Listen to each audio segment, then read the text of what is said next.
Dua pria ketiduran di tengah jalan saat salat Id. Tak afdol rasanya jika merayakan Lebaran tanpa menunaikan ibadah salat sunnah Idul Fitri di pagi hari.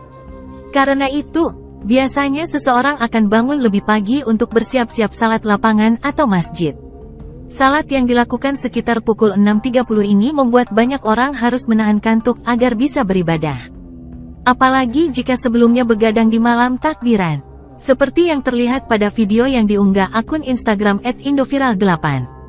Tampak dua orang pria ketiduran saat melaksanakan salat Id di luar bangunan masjid.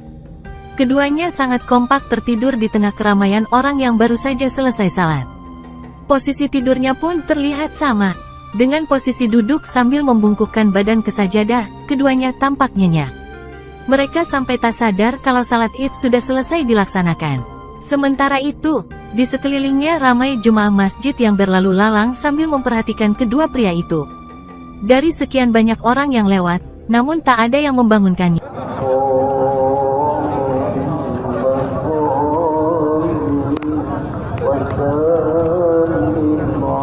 Terima kasih sudah nonton. Jangan lupa like, subscribe, dan share ya.